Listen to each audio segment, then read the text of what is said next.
Assalamualaikum, bagaimana kabarnya sahabat? Semoga selalu sehat dan diberikan rezeki yang banyak dan melimpah ya. Amin. Banyak sekali tutorial cara untuk menyadap WhatsApp teman atau pacar yang bisa ditemukan di internet. Tentu ini membuat kita cukup khawatir. Khawatir jika WhatsApp kita juga telah disadap oleh orang lain. Makanya karena ini sistemnya privasi, saya akan bahas 3 cara bagaimana agar WhatsApp kita tidak bisa disadap oleh orang lain. Langkah yang pertama, silahkan Anda masuk ke WhatsApp. Di sini kita perhatikan, klik titik 3 di sini. Selanjutnya Anda masuk ke setelan dan Anda klik akun. Selanjutnya silahkan Anda verifikasi 2 langkah. Tujuannya apa?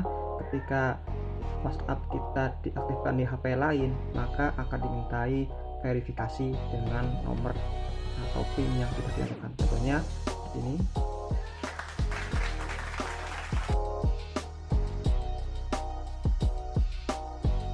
Kita bisa lewati emailnya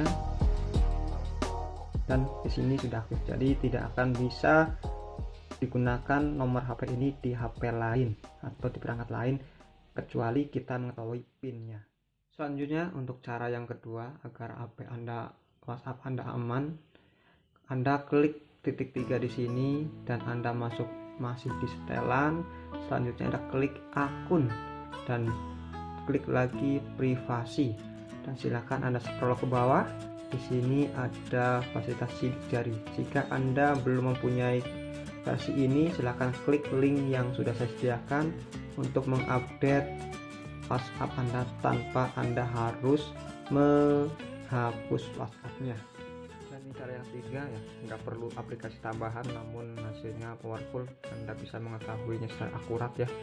Yang pertama, setelah Anda tadi aktifkan sidik jari, cara yang keduanya, selanjutnya masih Anda masuk ke titik 3 di sini dan Anda klik WhatsApp web. Jika hasil WhatsApp Anda seperti ini, itu tandanya WhatsApp ada yang memonitor atau mensedap.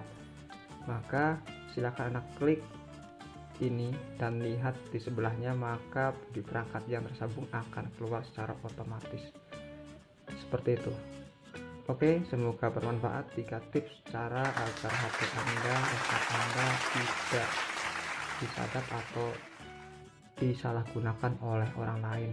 Jangan lupa tekan tombol subscribe dan like, serta silahkan bagikan kepada orang-orang yang Anda sayangi. Sekian, terima kasih. Wassalamualaikum warahmatullahi wabarakatuh.